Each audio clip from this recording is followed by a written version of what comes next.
발상지 유아문명을 가다라는 제목으로 오시라 교수님의 강의가 있겠습니다. 오시라 교수님은 자타공인 유아문명 전문가이십니다. 약 10여 권의 저서를 내신 바 있으며 요령대학 한국학과 교수, 적봉대학 연구 교수로 재직하시면서 유아문명 현지 답사를 통하여 유아문명의 실체와 중국 정부의 움직임 등을 가장 먼저 대한민국에 알려오시는 분으로 현재 한국항공대학 인문자연학부 교수로 재직 중이십니다. 큰 박수로 말씀 청해 듣겠습니다. 감사합니다.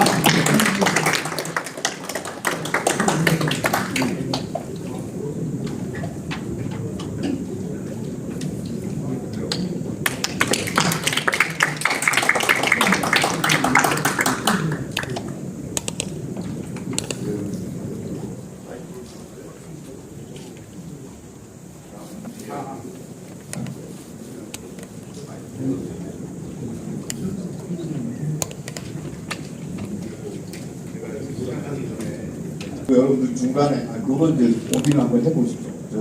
전통음악의 구조와 원리라는 책을 제가 쓰게 있어서 사상이 됩니다. 그럼 이거 정철 선생님 와 계십니까? 이거 쓰신 거? 성명서? 그럼 제가 뭐가 문제가 있는지 좀 이따 설명드리겠지만 이거는 나중에 가실 때 찢어버리죠. 앞에 이거는 수가 없거든요. 제 이름을 다 해가지고 무시라에 의한 해놨는데 너무 잘못되었다. 그래서 여러분 유아문명에 대해서 아직은 한국에서 많이 관심이 없지만 유아문명에 대해서 적극적으로 관심을 갖는 사람들 제 학자들이 많은데 제발 좀 제가 쓴 책이라도 좀 읽고 저렇게 하면 저도 욕먹고 쓴 사람도 욕먹고 이상한 꼴이 되는 거예요. 오늘 어차피 오신 김에 제가 이렇게 유아문명 특강을 많이 했는데 항상 시간이 좁아졌어요. 그래서 이번에도 해달라고 했는데 시간이 어떻게 나와? 전부 생소한 개념. 그래서 이제 상하로 나눠서 두 번에 나눠서 알고 그래서 상대적으로 좀 시간이 여분이 있어요. 정철 선생님 오시면 이제 여기 잘 들으시고 여기 쓴 게 뭐가 잘못됐는지 한번 보시기 바랍니다. 제가 만든 지도인데 포인트가 보이나요? 네. 빨간 포인트가 보입니다. 너무 작아가지고 항상 할 때마다 불만인데 이게. 그런데 여러분 잘 아는 여기가 만리장성. 만리장성은 제가 항상 먼저 하는 얘기가 세 가지 뻥이 있습니다. 만리장성이. 달나라에서 보인다는 것은 거짓말이 안 보입니다. 단지 달나라에서 그 우주선이 기항을 할 때 점점 지구에 가까이 가면 지구상에서 확인할 수 있는 최초의 인공 구조물이 만리장성이지 달에서 서서 안 보입니다. 두 번째 뻥은 진시황이 건설했다는 거. 그 뻥입니다. 여러분들이 아는 만리장성, 엽서에 나오는 거, 그거 전부 명나라 장성입니다. 진시황 때는 이 만리장성은 원래 만들어진 계기가 수천 년 전부터 북방의 유목민족들의 침입을 막기 위해서 수많은 나라들이 있었는데요. 작은 나라들이 스스로 북쪽 경계에다가 다 성을 쌓았어요. 예를 들면 주나라 때에는 주나라 시기에는 주나라가 가장 강력하기 때문에 천자로 모셨지만 주나라만한 나라들이 200개가 넘습니다. 역사에 기록된 겁니다. 상나라 그 문자도 희박하고 갑골문밖에 없는 그 시대에도 문헌에 기록된 상나라만한 나라가 최소한 30개 정도입니다. 그러면 춘추시대, 전국시대 뭐 훨씬 더 여러분들 춘추시대 뭐 전국 치중 뭐 이런 정도는 알지만 그거는 그 많은 것 중에 힘센 놈이고 수백 개의 나라가 있었습니다. 그 수백 개의 나라는 이런 게 특히 북쪽에 있다는 큰 많은 나라들은 유목족들이 내려오는 걸 막기 위해서 스스로 성을 쌓은 거예요. 그게 계속 내려왔는데 진시황 때는 이거 전체를 통일하잖아요. 최초의 통일국가를 만들어요. 통일이 되니까 전체를 하나의 나라, 진나라에서 관리할 수밖에 없어요. 그러니까 옛날부터 있던 조그만 성들을 다 연결하는 거예요. 그러면 진시황이 진나라를 통일한 뒤에 진제국을 나라가 20년도 안 갑니다. 모르는 사람이 많아요. 진나라가 막 제국을 건설해가지고 막 100년, 200년 쭉 있는 줄 알아요. 20년도 안 갑니다. 지 아방궁 주다가 죽어요. 우리나라는. 20년 동안 이거 다 죽는다고요. 어디 가서 그런 말 하지 마세요. 진시황이 다지었다. 진시황은 예전에 있던 거를 연결을. 그리고 여러분들이 중국 여행 요새 많이 가잖아요. 그럼 북경에서 뭐 마다링을 가거나 스마타이 같은 데 많이 가는데 거기 가서 엽서에 나오는 TV 드라마에 항상 나오는 그 전통으로 된 멋있는 거 있잖아요. 그건 전부 명나라 장성입니다. 많은 사람들이 거기를 올라가면서 야 진시황이 이런 어마어마한 걸 만들었다. 바보 같은 생각이에요. 진시황한테 그런 식의 성을 쌓을 능력도 없고요. 그렇게 어마어마한 걸 쌓을 능력도 없어요. 쌓을 시간도 없어요. 전부 명나라입니다. 자, 하여간 이 만리장성을 기점으로 해서 여러분들 아는 황하문명. 황하문명은 그 황하의 중상류 지역에서 형성된 문명인데 앙소문화, 신석기 앙소문화를 바탕으로 한 그 뒤에 뭐 이렇게 여러분들 아는 이리두라든지 뭐 이런 하나라 장나라로 이어지는 성공문화를 바탕으로 하나의 문명이 탄생합니다. 우리 학교 다닐 때는 동아시아 모든 역사나 문명사, 사상사, 문화사를 얘기할 때 황하문명밖에 없었어요. 그렇잖아요. 여기 오신 분들은 아마 뭐 다른 걸 통해서 제 강의를 듣거나 뭐 어디서 들어서 요한문명이라는 말을 들어보신 분이 많이 있겠지만 일반인들은 아직도 동아시아 모든 역사 문화를 얘기할 때 황하문명에서 다 전파된 거예요. 우리 학교 때 다 그렇게 배웠어요. 너무나 당연한. 아직도 지금 학생들 다 그렇게 배워요. 이 교과서에 아직 요한문명 설명 하나도 없어요. 왜? 80년대 이후에 전모가 드러나기 시작합니다. 요한문명이라는 단어는 95년에 처음 발명됩니다. 그럼 어떻게 알아요? 모르는 게 당연한 거예요. 요한문명은 우리가 흔히 얘기하는 요서, 우리 요동관도 뭐 요하가 나중에 기억을 보게 되죠. 기억자를 보는데 그걸 경계를 요하를 경계로 보통 우리가 요동, 요서 이렇게 나옵니다. 근데 이 요서 지역, 현재는 요서 지역을 중심으로 집중을 합니다. 여기에서 어마어마한 황하문명보다 시기적으로도 앞서고 문화적으로도 훨씬 발달되어 있는 새로운 문명이 발견됩니다. 왜 여지껏 5,000년 동안 그게 잊혀졌었느냐? 신기하죠. 5,000년 동안 우리가 왜 그걸 몰랐을까? 기원전 3,000년을 기점으로 이 지역의 중심부가 사막화가 시작됩니다. 여기에 지금도 카라친 사막이 있어요. 카라친 사막이 남북으로 200km, 동서로 500km. 그러니까 지금 밝혀진 황하 문명의 유적지는 정말 100분의 1도 안 되는 거예요. 요하 문명의 한 가운데가 사막이에요. 지금도 거의 발굴이 안 돼요. 원조화가 되면서 사람들이 다 떠났어요. 사람들이 안 살아요. 제가 적봉에서 재작년에 안식년을 했는데 1년 동안 시내에서 차 타고 한 15분, 20분만 나가면요 마을 가려면 한 30분씩, 1시간씩 가야지 마을이 있어요.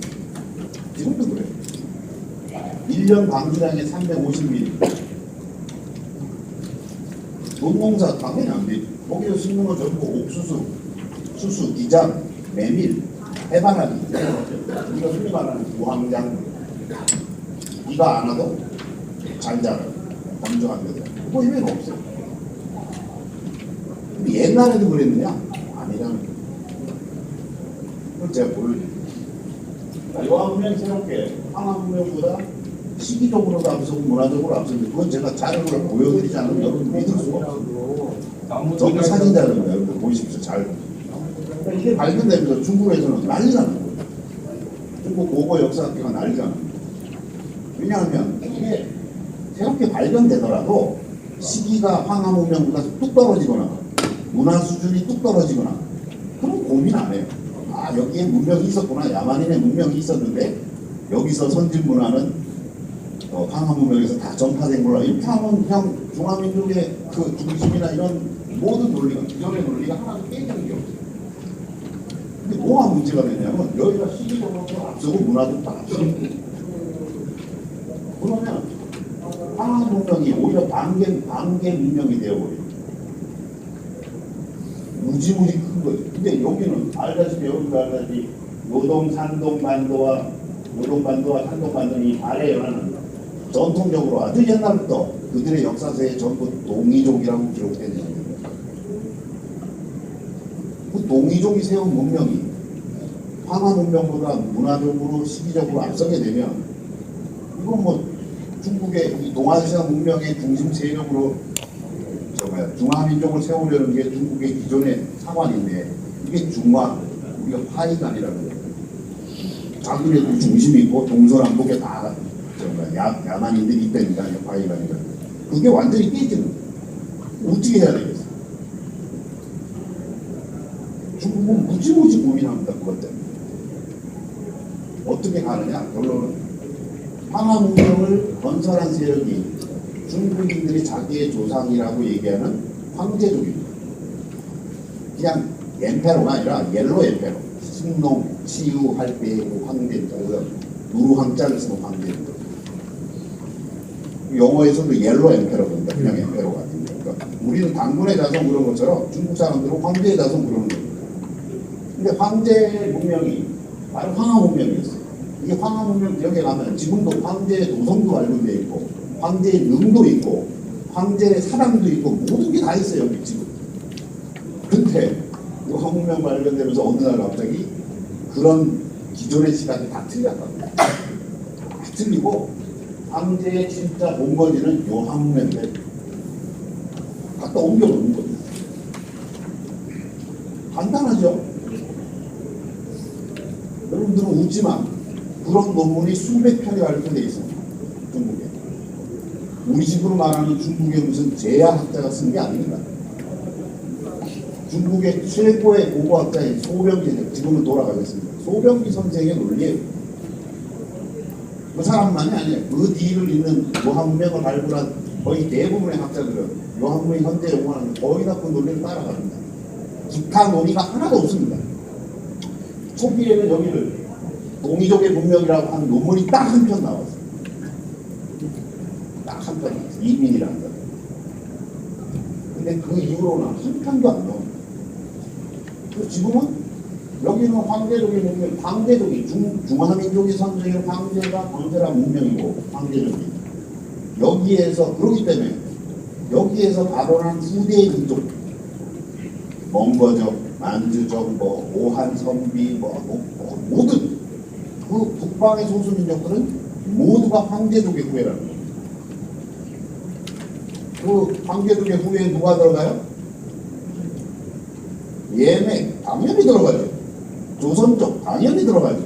만주족 당연히 말다리고 뭐고 하여간 북방에서 나중에 분파된 새롭게 후대에 등장하는 소수민족들은 전부 황제의 후예라는 거예요. 놀라지 않네. 이건 우리 역사가 상고사부터 없어지는 겁니다. 아니, 제가 얘기하는 거 여러분들 안 믿을지 모르지만 이런 논문은 수백 편이 나와 있습니다. 지금 여기 전시하고 있죠? 전시 판매하고 있죠? 제 책에 굉장히 많은 논문을 그거 다 정리해놨어요. 내가 몇 책 안에 그 논문 정리하는 것만도 중국의 황제를 불과하는 그 논문만도 한 50편 이상 정리해놨어요. 핵심 논문. 어떻게 끌고 가는 궁금하잖아요. 그러니까 우리가 지금 요한문명에 대해서 미래의 큰 역사 전쟁이 시작되는 겁니다. 이걸 동의적으로 볼 것인가? 관계적으로 보는 순간 우리는 상고사부터 없어지는 거예요. 중국사의 일부가 돼요. 여러분들 아까 여기 축사하고 회장님부터 뭐 여러분들이 고구려 뭐 집안에 가니까 이것도 고구려라고 그거는요 수십 년 전부터 그랬어요. 지금도 중국 역사책에는요 고구려, 부여, 발해 전부 중국사로 되어 있습니다. 동북공정 때만 그런 게 아니에요. 시진핑 얘기할까요? 시진핑이 트럼프가 그렇게 얘기했다고 얘기했잖아요. 시진핑만 잘못된 역사의 짐을 갖고 있는 건가? 그렇게 그렇게 보면 안 되는 거예요. 시진핑만 이상한 사람이 아니에요. 15억이 다 그렇게 생각해. 만약에 그거를 시진핑이 그렇게 얘기한 거를 트럼프가 기자들한테 발설을 안 했으면, 난 발설된 게 얼마나 다행인지 몰라요. 발설을 안 했으면 트럼프가 한국사 공부했겠어요 따로? 네? 한국사 상고사 공부했겠어요 트럼프가? 당연히 안 하죠. 그러면 일개 국가 원수가, 시진핑이라는 국가 원수가 자기한테 한국은 옛날부터 중국의 일부였더라, 저기 믿는 거죠. 무슨 지나가는 할아버지가 얘기한 게 아니잖아. 근데 그렇게 믿고 있었으면, 만약에 이거 발설을 안 했다고 생각해봐. 그냥 이 사람은 동북아시아 유사 사태가 벌어진다, 북한이 공개하고, 그러면 그 막강한 트럼프의 파워를, 그런 걸 전제로 해서 한반도 정책을 만들 거 아니에요. 얘기를 안 했으면. 다행히 그 얘기를 하니까 언론에서 막 난리가 나서 그런 게 아니다 하니까 나중에 사과를 했나 모르겠다. 안 했어요. 뭐 하여간. 그래서 뭐 신문에서 떠들고니까 지도 뜨끔했겠죠. 이거 아닌가? 그런 게 없었습니다. 언론에서 안 떠들었으면 어떻게 된 거예요?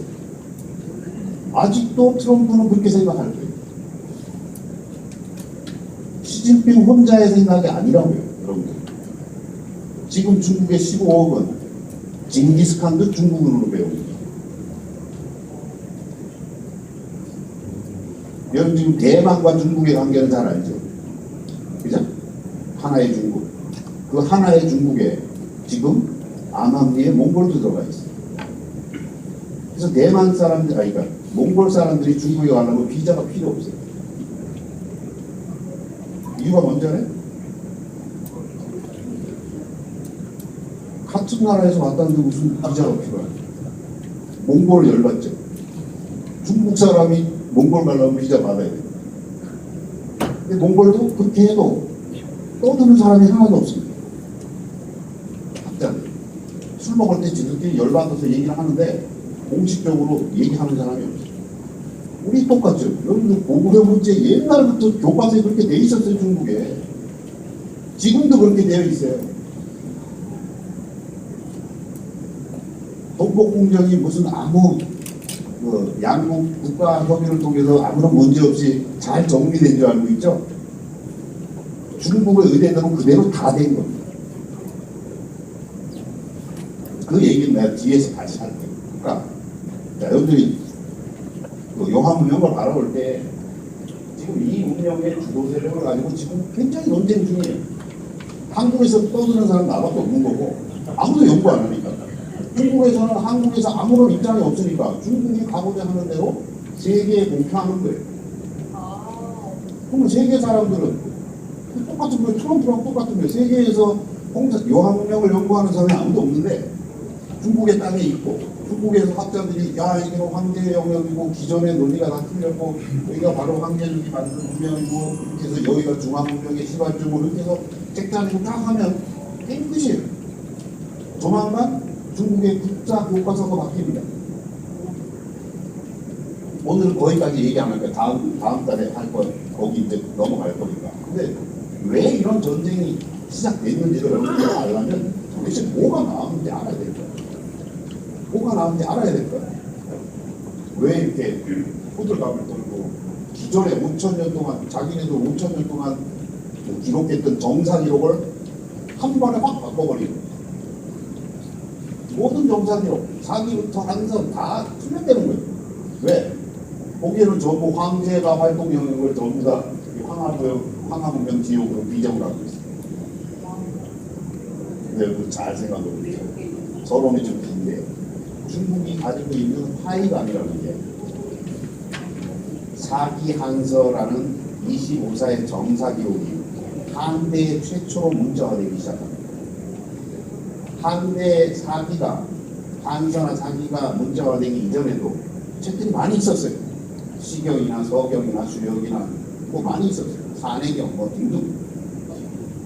그런 책에는 재밌게도 사기 안에도 황제가 동이족이라고 기록된 데가 많아요. 그죠? 복희, 활기를 걷다는 복희가 동이족이라는 건 대부분의 문헌에 그렇게 기록되어 있어요. 신농, 그죠? 묘임금, 태호, 소호 전부 동의적으로 기록돼 있어요. 근데 예전에는 그 버그가 일어나잖아. 여기는 맨날 동의적 야만이라고 그랬는데 자기네 선처들이 다 동의적 기록돼 있는 거야. 맞아. 그러니까 자기네들은 뭐 버그가 일어나는데 머리에서 정리를 안 한 거죠. 여기 걔네들만 그렇게 된 게 아니라 역으로 또 하나 고민거리 줄 거예요. 진서나 후한서, 한서, 사기 이런 데 보면요. 고구려가, 고씨가 전욱의 후손이라고 합니다. 알아요? 모르죠? 전욱이 누구냐면 황제의 후예. 거기가 고신씨. 전욱이 고신씨. 제국이 고신씨. 전욱은 고양씨예요. 그 고양씨, 고신씨에서 고씨를 따와서 고구려 왕조가 고씨가 됐다는 문헌에 기록되어 있습니다. 그것만 그런가? 여러분들 김유신조를 찾아보셔서 삼국사기. 김유신은 소호 급천의 후예라고 되어 있어요. 우리 사서에. 그 전욱 소호 급천 하는 게 5대 기록에 전부 동의로 기록되어 있는 사람들. 이걸 어떻게 해석할 거냐 이게. 우리 거기에 대해서 심각하게 고민한 적이 없어요. 아 이거는 그냥 유명인을 5대의 유명인을 가탁한 거다. 저는요 이럴 가능성이 있다고 봅니다. 앞으로도 연구를 해야 되지만 진짜로 태호나 소호나 버키나 황제나 전부 다가 동의적일 가능성이 있어요. 그들이 중원으로 진출. 이게 요새 흔히 일부 제야사한테는 대동의사라는 뭐 이런 거라. 그러면 뭐 동의적은 전부 우리 역사가나 거기는 동의할 수 없어요. 동의적인 수많은 사람들은 수천 년 전부터 또 중국 역사가 링크되어 있어요. 무지무지 복잡한 사건들이 벌어지고 있다는 거예요. 근데 우리 입장이 없어요. 한국 학계의 입장이 없다고. 무슨 얘기? 난 그게 제일 갑갑하고 답답합니다. 중국 학계에서는 5천년의 역사를 확 뒤집어가지고 여기 황제를 딱 끌고 가는데 우리 학계의 입장이 하나도 없어요. 내가 맨날 영상을 악술내는 내 혼자 떠들고 있는 것뿐이지 우리 학계에 누가 없어요. 그러면 중국 학계의 입장이 세계 학계에 알려지는 거지 당연히. 참 답답한 거죠. 자, 아이 15%. 그러면 생략 가보자. 황하 지역을 보시면요. 황하가 이렇게 올라갔다가 내려갑니다. 요 만나는 지점, 여기가 황하 문명의 중심입니다. 근데 이제 요한명 여기고, 요한명이 대문알이라는 큰 산맥까지, 바이칼 지역까지 올라가는 보통 한 1,500m 가까이 되는 남부는 수축한 이거를 건너면 여기가 만주벌판이고 여기는 몽고초. 몽고와 만주벌판을 나누는 기준이 대문알이에요. 그 다음에 그게 이렇게 연결돼서 이게 태행산맥이에요.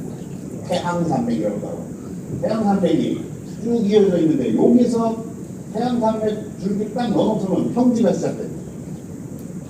이 평지는 기원전 5천년 때는 여기까지가 바다입니다. 여기 바다예요. 좀 이따 지도를 보여드리겠지만 여기서부터는 평지이기 때문에 물길이 바뀐다. 황하의 물길이 그 신석기 시대부터도 100년, 150년 동안 물길이 바뀝니다. 여러분이 아는 황하는 항상 이렇게 흐르죠. 현재 흐르는 겁니다. 근데 이것도 언제 이렇게 마지막으로 고정되냐면 1750년대 청나라 중기 때 마지막으로 이렇게 확 바뀌고 그 다음에 변화가 없어요. 왜 변화가 없어요? 그 다음에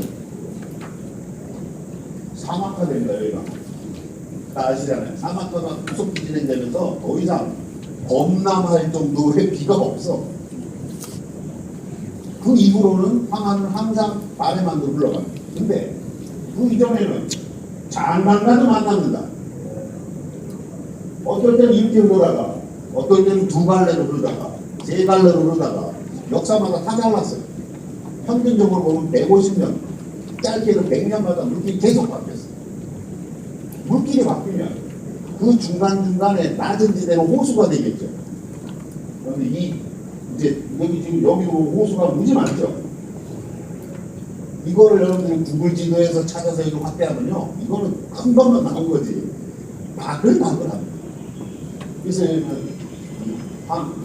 상해 옆에 서주, 항구 가면 호수의 도시라고 그러잖아. 호반의 도시. 어마어마하게 많죠? 그게 황하의 물길 자리예요. 그래서 수나라 양제 때 대운하를 뚫습니다. 대운하. 이 수천지를 어떻게 뚫는지 알아요? 이명박이가 4대강 하면서 5년 동안 지지구 복구해놓은 게 수천억을 들여서 해도 몇 년씩 걸려 완성도 안 되는 건데, 이거 20년 만에 완공합니다. 수양제. 그게 어떻게 가느냐? 2,000km, 3,000km 멘탈 팝니까? 오늘? 옛날에 물길에 만든 호수를 연결하는 겁니다.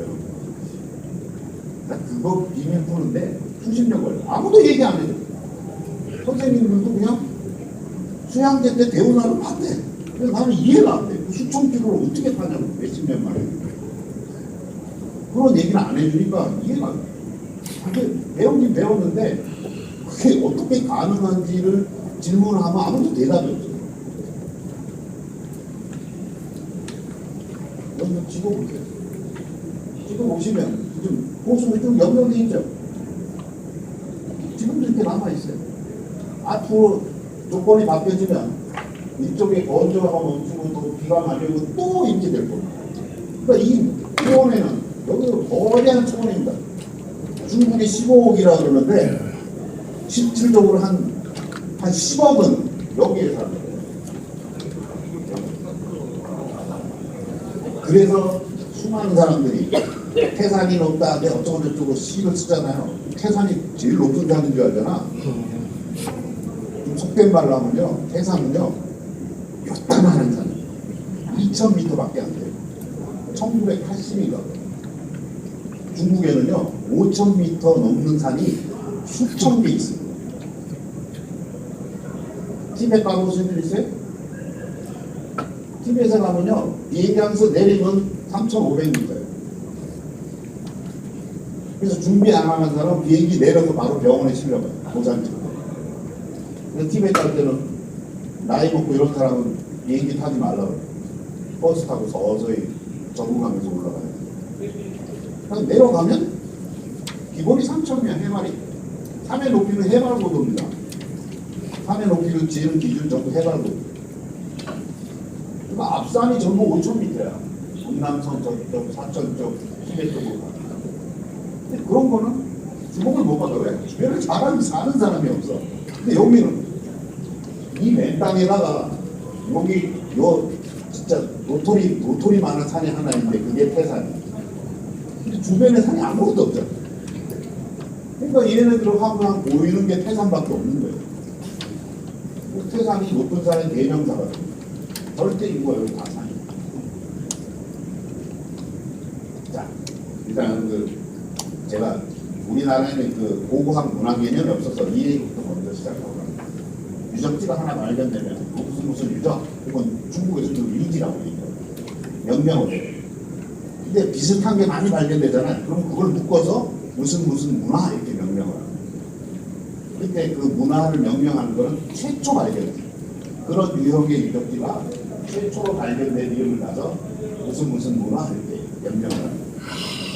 그러니까 그런 고고한 문화 안에는 유적지는 수천 개가 있을 수도 있고 수백 개가 있을 수도 있고 그런 문화가 시기적으로 기원전 뭐 5,000년, 4,000년 그런 문화가 충동시대까지 완전한 국가 단계까지 차곡차곡 쌓여 있으면 드디어 문명이라고 명명을 합니다.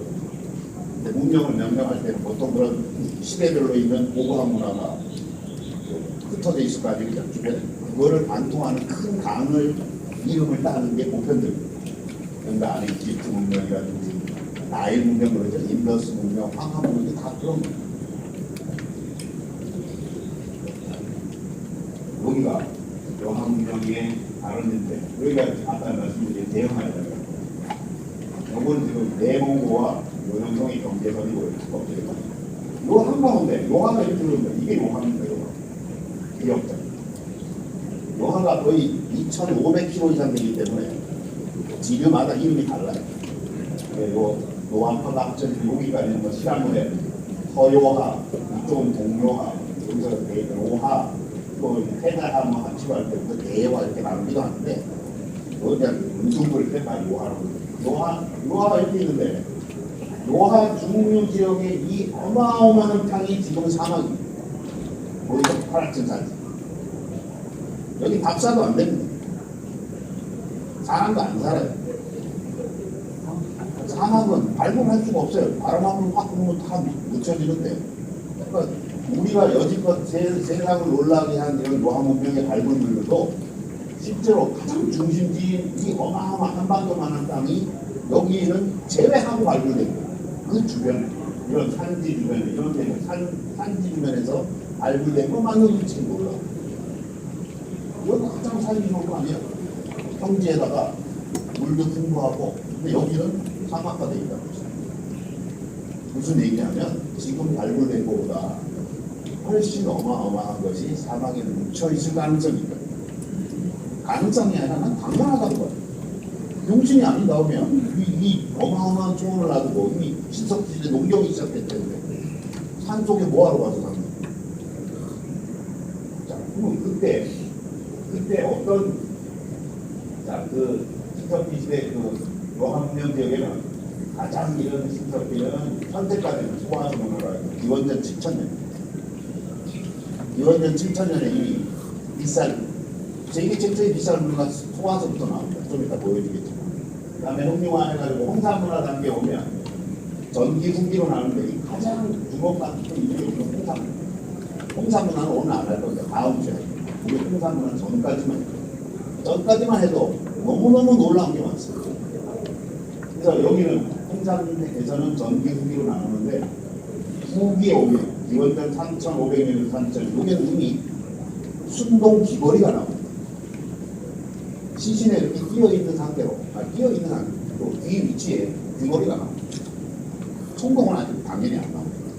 그래서 이 시기부터는 이미 동석 병용시대라고 명명합니다. 놀랍죠? 여러분들이 놀라지 않는 이유가 뭔지 알아요? 모르니까. 이게 언제가 빠르고 언제가 늦는 건지 모르니까. 자, 그 다음에 하나점 장하층 해가지고 어떤 사람은 여기 이제 완벽한 청동기 시대를 넘어가는데 좀 이런 사람은 기원전 2333년을 믿는 사람은 하나점 하층 단계에서부터 고조선 영경으로 연결되는 걸로 보고 좀 늦는 사람은 기원전 10세기 뭐 이렇게 보는 사람들은 이파영동법이 출연하는 하층, 그러니까 하나점 3층 문화 단계에서부터 고조선과 연결하는 사람. 이런 뭐 시각체가 있으니까 여러분 소개해. 자, 문포지역 번호가 빠를수록 이런 겁니다. 압도적으로 여기 밑에 있어요. 자, 여러분 내가 사막이 어마어마하게 있다고 그랬잖아요. 파랗천 사막이 한가운데. 그런 데서 어떻게 문명이 꼽히냐고 질문하는 사람이 많아요. 저는 질문 안 했겠어요. 그래서 요한 문명 당시에 기원전 한 6,000년, 8,000년부터 청동기 시대 한 기원전 1,000년까지 기후 변화 이거를 제가 별도로 논문을 발표한 게 있어요. 자, 이거 놀랍지만 이건 제가 기존 논문에는 참가하는데 요번에 새로 쓰는 책에 넣은 건데 이게 뭐냐면 동아시아 계절풍의 옛날에 만년 전에 동아시아 계절풍의 북방 한계선입니다. 저도 깜짝 놀랐어요. 이 자료를. 물론 내가 연구할 수 없죠. 내가 고기후학자가 아니니까. 이건 중국의 고기후학자가 연구한 겁니다. 뭐냐면 간단하게 얘기하면 동아시아 계절풍이 우리나라는 현대도 요 중국 남단에서 이렇게 아까 꺾여서 한국 남반구나 이렇게 일본으로 건너가잖아요. 그죠? 이렇게 꺾이잖아요. 그 꺾이는 북상선이 9,000년 전에는 여기까지 올라갔다는 거예요. 놀랍지 않아요? 1번, 2번 있는 데가 북경입니다. 북경. 여기가 산동반도고 요동반도입니다. 여기 지금 생략돼 있지만 한반도가 이렇게 있는 거죠? 여기 백두산이고 무슨 얘기냐면 요한문명의 한 가운데를 태풍이 지나갔어요. 믿거나 말고. 아니 믿거나 말고는 이거 믿는 거죠. 누가 망하가 아닌데 이거. 고기화학을 전공한 전문학자가 정신을 논문으로 발표한 것들이에요. 무슨 얘기냐? 그런데 바람이 태풍이 불면은 태풍만 봅니까? 비를 몰고 오잖아요. 지금은 사막화가 됐지만 그 당시에는 살기 좋은 곳이었다는 거예요. 그러니까 문명이 꼽힌 거예요. 자, 또 하나는 이거를 소개할게요. 이게 만년 전부터, 지금부터 BP입니다. 만년 전부터 9,000년 전, 8,000년 전 해가지고 지금부터 만년 전까지의 여러 기후 조건의 변화 곡선을 높여한 거예요. 자, 여기는 해안선, 해안선이니까 해수면의 높이인데 현재의 아래만 지역의 해수면의 높이가 이 짙은다. 자, 앙서문화, 요한문명의 지금 아까 홍산문화, 뭐 도보 이런 것들이 꼽히는 시기예요. 해수면이 급상승하죠? 12,000년 전에는 150m까지 나갔어요. 지금 여러분 알잖아요. 그때는 한들이 다 붙었죠. 6km? 아 6km란다. 6주를 다 붙어 있었습니다. 해빙기가 되면서 비가가 녹으면서 해수면이 급격히 올라갑니다. 쫙 올라가지고 최대 점점이 그만큼 올라갑니다. 지금보다 한 13m 정도 올라가요. 그때가 언제냐면 홍산문화 시기. 요한문명이 가장 꼽히는 시기에 해수면이 가장 높습니다. 근데 해수면이 10m 이상 높으면 강물도 따라 높아지는 거죠. 오케이? 예. 그러면 그 지역은 살기 좋은 곳으로 바뀌는 거죠.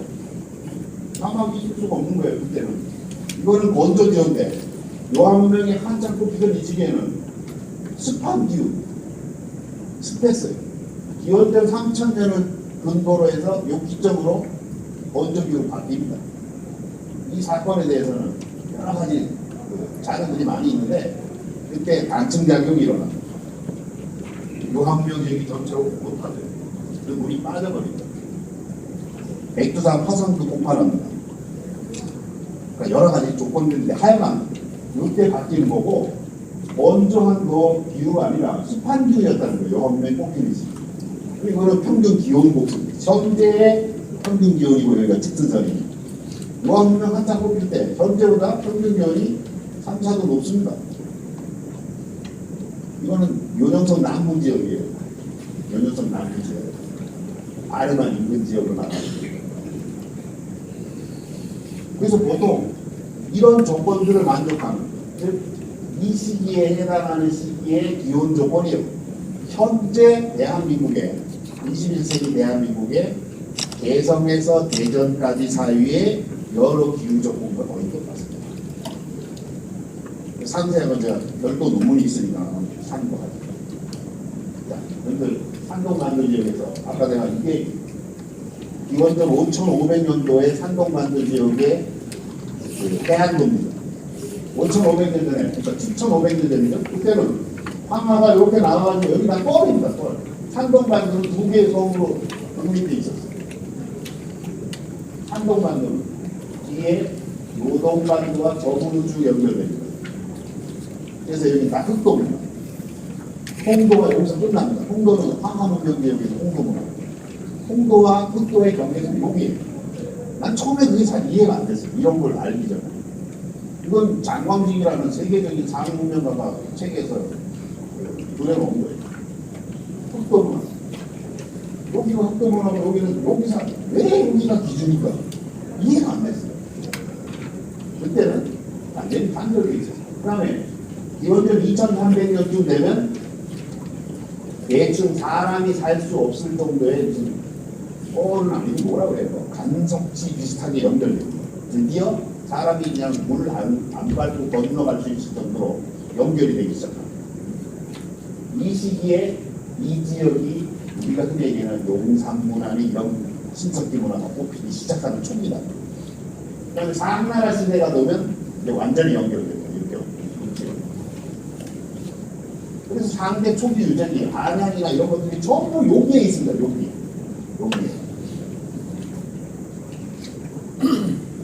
초기에 한나라, 상나라, 주나라의 중심지들이 전부 요 안에 여기에 있습니다. 여기 신흥지예요. 아마 실제로 사람이 왕창 살기 시작한 거는 한 기원전 2000년 전후가 돼야 이 지역에서 영탁 문화니 대몽문 이런 신석기 문화가 꼽힙니다. 아까 얘기했죠? 그게 발견되면서 이민이라는 사람이 용화문명의 주도자들이 누군가 얼마나 궁금하겠어요. 그래서 최초의 논문이 동이종 문명이다 이거. 이 논문 하나밖에 없습니다. 그 다음에 다른 사람이 황제적인 문명이다. 이게 용화문명의 기원이고 이게 황제 거기에서 일부가 내려와서 하나를 정보라고 참나라를 세운다 이게. 이런 논문들이 복서문이나 이런 여러 학자들이 발표하는데 결정적으로는 모호하게 대월이 지금은 돌아가셨습니다. 도병기 선생이 이 학설에 지지를 했죠. 그래 이게 황제 문명의 말이야. 그 순간 아무도 말론이 없어요. 아직까지. 94년 이후로 동이종 문명이라는 거 요 논문 아까 얘기한 이민의 논문 하나밖에 없어요. 내가 서칭을 다 해봐도 그 논문 이미는 하나도 없습니다. 처음에는 좀 자유롭게 막 얘기를 했어요. 이민 같은 경우, 이거 동이족의 문명이다. 황제적인 문명이 두 개가 막 싸우다가 싸우는 것도 아니지. 처음에는 그렇게 나왔는데 그 다음에는 단 한 편의 다른 동이족이라는 논문은 한 편도 나오지 않습니다. 거기에 소명기가 막강한 영향을 행사합니다. 그 뒤로는 전부 다 황제죠. 자, 이거는 나중에 또 할 거니까 요새 뭐 안 한다는 얘기입니다. 소화서 이게 현재까지 요한문명에서 발견된 가장 이른 신석기입니다. 신석기 문화인데 소화서 문화에 속하는 유적지는 많이 있습니다. 현재까지 한 40개 정도 발견됐습니다. 개별 유적지는 한 40개 정도 2017년을 기준으로. 요게 있어요. 이것도 보세요. 소화서가 발견된 지역도 다 여기고, 요하서 이렇게 하는데, 여기 지금 뭐라고 했어요, 여기가? 사막이죠? 사막 지역에는 하나도 없잖아요. 당연하죠. 사막 지역에서 어떻게 발견돼요? 그 대신에 저 사막 지역에 어떤 현상이 벌어지냐면, 많은 사람들이 홍산물과 옥기 수집하는 사람들이 바람이 많이 불거나 어쩌다가 비가 오거든요. 어쩌다가 비가 오고 그러면 이 찝차들 동호회가 찝차 돌고 옥기 주스로 가요. 옥기 주스. 그래서 막 돌다가 막 70대로 막 발견하는 거 동호회가 많이 올라가 있어요. 중국 포탈 같은데 검색하면요, 그 동호회가 있어요. 그래서 바람이 많이 불거나 비가 왕창 한번 오거나 그러면 한 집차들이 한 20대, 30대 쫙 팀을 이뤄가지고 쫙 가면 실시간으로 동영상 찍습니다. 돌도 끼고 옥결 다 좋습니다. 이거 그게 한 번 아니까 그거 하나 발견하면 몇 천만 원입니다. 여러분 여행 가서 사오는 거 다 가짜입니다. 여행 가서 사오지 마세요. 100원 주고 사가지고 항상 옥기 가는 그런 사람은 난 많이 압니다. 우리나라에 옥기 갖고 있는 사람은 전부 저한테 문의합니다. 자기 모르니 99.99%가 가짜입니다. 그러니까 사오는 거죠. 자, 전부 다 여기에 있는 이유가 그런 거예요. 자, 소화서는 여기가 오한지건 덕봉시에서 제가 관심이 하는 게 여기입니다. 오한지. 여기가 차로 가면 1시간 반 거리입니다. 오한지에서 여기 한 1시간 정도 가면 가장 이른 시기에 발견되었던 1, 2, 3번이 소화서예요. 소화서가 처음으로 발견되면서 소화서 문화라는 날 최초 발견돼요. 그 다음에 여기 2번, 3번이 유수산하고 서량유적. 이 유적에 가면 소화서에서 여러분들 뭐 소화서 다 소개 어떻게 하면 될지 소화서에서 최초의 빗살무늬 토기가 나온 거예요. 세계 최초입니다. 제가 학교 다닐 때는 빗살무늬가 북유럽에서 시베리아를 통해서 만주주의로 들어온 걸로 돼요. 왜냐하면 그때도 훨씬 더 북유럽 쪽이 시기가 빨랐습니다. 근데 지금은 거꾸로 여기서 나간 걸로 배웁니다. 그래 맞아요. 그러니까 이게 7,000년 전까지 올라가는 소화수 문화의 빗살무늬 동물 올랐죠. 빗살무늬 정렬물과 같이 되어 있는 이거는 풍경화 문화법과 대단히 이상한데 그래서 내가 그 안심양 할 때 덕봉대학 박물관에 예전에 오한치 박물관 반장이 와서 반장을 하고 있었어요. 나랑 한 15년 이상 지니까 내가 안심양 갔는데 박물관장으로 와 계시다. 퇴임을 하고 나이가 많아요. 지금 75쯤 됐어요. 그 양반이 내가 2층에 사무실을 하나 쓰고 있었는데 1층에 박물관장이 있더라고요. 그래서 반갑게 인사하는 거기 이제 박물관 그 요령성 박물관이고요. 덕봉대학 박물관을 새로 짓는다고 건물을 새로 짓고 그 전시 준비하느라고 자기가 수십 년 동안 그 답사하고 하면서 수집한 걸 대학원생들이랑 막 정리하고 있는 거예요. 그래서 나도 이제 계속 도와줬죠. 탁본도 같이 하고 요번에 나온 새 책에는 그런 자료들이 다 들어가 있어요. 그래서 내가 소화수 문화 토기를 내가 많이 본 적이 없어서 소화수 문화 토기를 좀 선생님 소개를 해주실 수 있어요. 지금 아까 내가 보여준 이거를 쫙 하는 거야. 이게 다 소화수 거예요. 깜짝 놀랐어요. 왜냐하면 내가 알고 있었던 대부분의 소화수 토기의 전형적인 뭐예요? 민무늬. 무늬가 없어. 근데 이거를 쫙 규정하는 이게 다 소화수 그래서 선생님 이건 내가 아무리 봐도 흑룡화 건데 흑룡화 문화 건데 이게 왜 소화수 거라고 그럽니까? 자네가 아직 잘 몰라서 그러는데 얘기를 해줄게요. 이게 뭐냐면 이건 내 손 아닙니다. 그 박물관에서 손인데 두 개를 딱 비교를 해요. 소화수 거는 무지 두껍습니다. 1cm가 넘어요. 1.2, 3cm 됩니다. 흑룡화 거는 얇아집니다. 0.5mm 정도밖에 안 돼요. 얇아지고 또 하나 특징은 만경문, 격자문이라고 하는 게 탄생합니다. 소화서에는 비슷한 데 없어요. 자, 보세요. 요거는 대상 기법이 똑같잖아요. 그죠? 모양도 비슷하잖아. 네. 근데 여기는 우리가 흔히 말하는 빗살무늬가 있는 거고 이게 반사선문이라는 반사선만 있고 겹사선문, 만경문 이게 없어요. 근데 문양만 이런 게 아니라 이거를 비교해 보면 아까 비교하기 두 개입니다. 사진에서 이거는 이렇게 두꺼워요. 얘는 얇고 그래서 내가 이제 이 현장에서 보는 게 이게 다르구나. 전문가들이 그냥 한 번에 딱 해주는 순간 나는 탁 터졌지 그냥 금방. 이걸 혼자 알아내려면 진짜 하세버릴 거야. 아직도 이거는 국내에 거의 소개가 안 돼 있습니다. 그 소국전 선생은 요한명 토기에 관한 한 중국 전체에서도 세계 전체에서 최고 전문가. 따라올 사람이 없어요. 자기가 30년이 넘게 발굴한 사람. 아까 오한치가 최고의 중심지라고 했잖아요. 거기 박물관장은 30년 했어요. 이것도 소화될 겁니다. 기가 막히죠. 이제 팝콘 한 건데 그래도 만경군은 없습니다. 자, 이거 문화미, 우리나라 고성 문화미에 가면 소화전 문화 토기와 비교하면 이걸 보세요. 심은 기법, 뭐 문양 형태, 소화전도 똑같이 나옵니다. 소화서 시기부터 똑같습니다. 심은 문양이에요. 그러니까 이거하고 이거 비교해라 이 말이에요. 이거 소화서 거예요. 여기서 보는 그 전열문, 이런 빗살무늬, 이거 찍는 거, 뭐 이런 거 다 있죠? 이런 덧띠무늬, 뭉기무늬라고 해서 덧띠무늬 다 있죠? 이건 문합리 거예요. 문합리도 시기가 기원전 6,000년에서 5,000년으로 보는 거예요. 근데 소화서는 1,000년 앞서죠?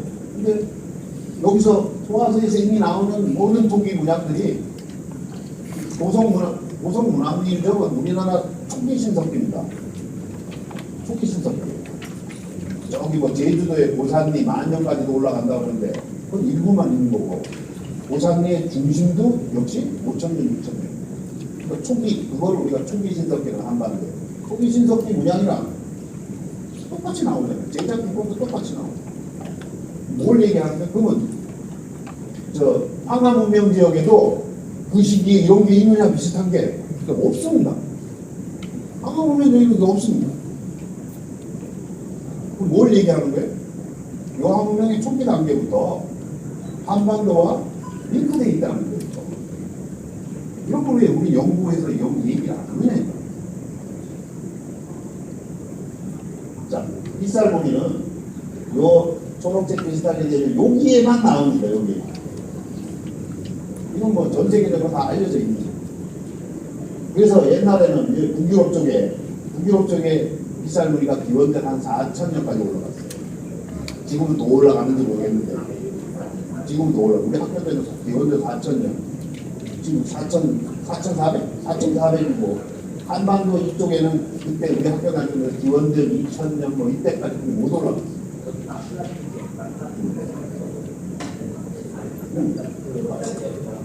그렇지. 그러니까 여기에서 이렇게 들어왔다고 우리 학교 때 배웠단 말이야. 신기로인가 앞서니까. 근데 이제는 빼더라도 여기 기원전 6,000년, 7,000년부터 나오는데 거기서 가는 거예요. 가야지 맞는 거예요.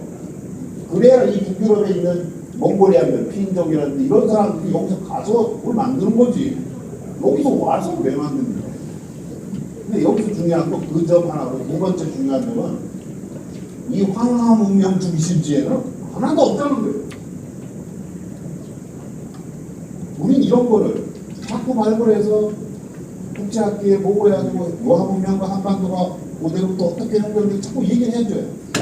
안 하면 중국의 입장이 그대로 세계에 그대로 공표되는 거다. 자, 소화서 답사가지고 이건 뭐 빨리 지나갈 테니까 15년에 소화서 지역 만들고 거의 다 다른 사막입니다. 오한치 바로 위에 있는데도 오한치에서 북쪽으로 한 시간 가면 옥류특기라는 게 있는데 옥류특기부터 전부 사막 500km. 근데 그 사막은 사람들이 안 가죠. 보시죠. 요한합사 하는 사람은 거의 갈 일이 없죠. 나도 초창기에 내가 99년부터 내가 답사를 시작했는데 연영대 교수가 있었으니까 그때부터 답사해도 사막 지역 답사는 2012년도 그때부터 시작했어요. 그 전에 갈 생각도 안 했어요. 10년 이상. 그냥 뭐 아무것도 없는데. 근데 지금은 갑니다. 뭐 언저면을 해가지고 옥문특기 쪽으로 가면 거기는 홍산문화 안박화도 있고 그래요. 자, 여기도 소화서 문화만 하더라도 이 현장에 가면 뭐야? 현장에 가면 거의 여기가 소화서 마을입니다. 소화서 지역이 소화서 촌 내에서 발견되고 소화서 문화. 여기가 마을인데 마을로 가기 전에 좌회전하면 이렇게 철길이 있는데 철길 타고 올라가면 바로 좌회전하면 이 언덕대기가 이렇게 돼 있어요. 아무것도 없죠. 그냥 하도 사막화되니까 이 사방공사한 겁니다. 나무를 그냥 간격을 맞춰서 쫙 해놨죠. 이거밖에 없어요. 전부 사막화돼. 자기가 어디가 밝은지도 몰라. 요한문명의 최초의 그 가장 이른 신석기인데도 최초 발견지고 서한이고요. 소화도입니다. 비석 하나 없어요. 발굴을 직접 했던 발굴을 직접 했던 요한치 박물관의 그 왕태연구원인데 제 오랜 친구. 지가 발굴해놓은 것도 위치를 몰라. 그냥 아무것도 없었어요. 그러니까 그때 마침 동네에서 할아버지가 양을 먹이고 양을 치고 있었는데 우리가 헤매고 있으니까 무슨 일로 왔어? 이렇게 물어본 거야. 아, 옛날에 우리가 여기 발굴을 했는데 어딘지 위치를 모르겠다. 그때 할아버지가 이 양반은 동네 사람이라 맨날 올라다니잖아. 여기야 그거 알려주는 거지. 여기 가르쳐주고 맨날 여기사 여기 한 세 군데 알죠. 근데 나중에 보니까 멀리서 보면 그 집터 자리는 그 회색 빛깔이 달라. 그래서 거기서 이제 폭이 좁아 jut은 많지가 않아요. 지금도 옥수수를 심고 해가지고 다 없어져. 아무런 보호시설이 없어요. 유수산이다. 거기서 또한 3, 40분 가면 유수산인데 3월인데도 뭐 얼음 빵빵 얼었고요. 여기는 그냥 길 자체가 없어요. 바람이 불어가지고 길 자체에 모래가 다 덮여 있어가지고 우리는 왕택에 그 자가용을 가지고 왔는데 다 긁혔어. 이해하면 죽겠더라고. 쫓아야지 방법이 없잖아. 차를 사는 수는 없고. 여기 이제 사막까지 여기가 유적지인데 여기 아무것도 없고 반면에 이제 이런 토기 파편이나 뼈 이거는 진짜 큰 동물 뼈 같은데 뭔지 모르겠어요. 두께 보세요. 두께 여기 두께가 이렇게 있고 무늬 있는 건 여기서 재수가 없어서 그런데 무늬가 빗살무늬 있는 건 발견을 못하고 민무늬로 된 갈도도 나온다. 갈도는 박물관에 갔죠. 그 다음에 서랍유적에서도 이 토기 파편은 다 거의 많이 모래입니다. 많이. 전부 사방공사하고 인공적으로 심은 겁니다. 이게 자연 상태에서 다 사방 수 있어요. 그리고 이쪽은 무슨 전형적인 그 회색이에요. 모래가 섞여있는 통영만. 자, 흥룡합니다. 지금 몇 시죠? 1시간 했어, 1시간. 아직 좀 시간 있죠? 오케이. 아직 1시간 했어요. 현재 많습니다. 뭐 오늘 다 못해도 상관없지만. 자, 흥룡합니다. 흥룡하면 8,200년 전까지 올라가는데, 자, 이 아까 소화도보다 좀 확대되죠? 소화도보다 좀 확대됩니다. 지금. 자, 이거는 여러분이 지금부터 흥룡화에서 발견된 세계 최초로 한 5-6개 볼 겁니다. 이게 세계 최초의 옥결입니다. 옥결은 뭐냐면 귀걸이입니다. 여기는 발굴 위치 있죠? 정확하게 귀 밑에서 나옵니다. 귀를 뚫어야 됩니다. 뚫어서 이렇게 머리처럼 이렇게 거는 겁니다. 이게 알을 착용한 모습이에요. 옥결을 이렇게 만들어요. 이게 세계 최초의 옥결입니다. 이 옥결은 전 세계 아무데나 발굴되지 않습니다. 어디서 발굴되냐면 남주 지역하고 한반도, 일본, 그 다음에 중국의 동해안, 산동반도로에서 동해안을 타고 중국의 동해안입니다. 쭉 해서 베트남 지역 가요. 그게 전형적인 동이문화권입니다. 중원 쪽의 안에는 이 같은 시기에 발견되지 않습니다. 그 해안으로 된 게 나중에 안으로 들어가는 거지. 같은 시기에 중원 문화에서는 발견되지 않습니다. 이런 것도 우리가 얘기를 해줘야 된다는 거예요. 어떤 사람은 그거 하나 보여주니까 딱 하나만 나온 줄 알아. 그래서 열받아서 내가 어제는 이렇게 여러 개 있는 사진 하나 더 붙였어요. 수십 개 나옵니다, 지금. 남녀가 전부 다 귀걸이를 했어요. 여러분들 나중에 내가 그 얘기를 하겠지만 남녀가 귀를 뚫어서 귀걸이를 한 거는 조선 중기까지 했습니다. 우리나라가 만주족, 몽고족, 청, 동호, 거란 전부 다 남녀가 뚫어서 했습니다. 나중에 사진 보여줍니다. 조선의 왕들 다 귀걸이 했을 겁니다. 혼족 당연히 국방족들은 다 했어요. 그게 왕명으로 금지된 게 1572년 선조 5년입니다. 그 뒤에 또 나오니까. 자, 이거는 아까 얘기한 보성 문학리에서 나온 똑같죠? 문학리에서 나온 겁니다. 이건 전 세계 어디에서나 나오는 게 아니라고 그랬죠? 동이 강역에서만 나오는 특별한 귀걸이입니다. 이게 연당 안덕배쪽입니다. 여수 기원전 4,000년까지 올라갑니다. 자, 이게 남한에서 출토된 옥결입니다. 계속 나온다 우리는 삼국시대까지 기원전 5,000년, 4,000년, 3,000년 주로 동해안과 남해안 지역에서 밀집돼 있어요. 자, 그래서 옥결은 출발점은 흑룡암. 요 한명이 흑룡암 만주지. 거기서 출발해서 시간차를 두고 쭉 내려갑니다. 중국에서는 동해안을 타고 내려갑니다. 그래서 기원전 2,500년쯤은 광주 주방지역까지, 기원전 2000년은 베트남 북부까지. 잘 알 거야. 기원전 1000년 되면 저 베트남 남부 지역, 진짜 동남아의 끝까지 내려가요. 이게 하늘로 날아다닙니까? 혼자 막 뛰어다녀요? 여기 무슨 인적인 교류가 있든가 문화적 교류가 있는 거죠. 아마 뒤에 지금 정 박사가 발표할 게 그런데 월족 그리고 베트남 월남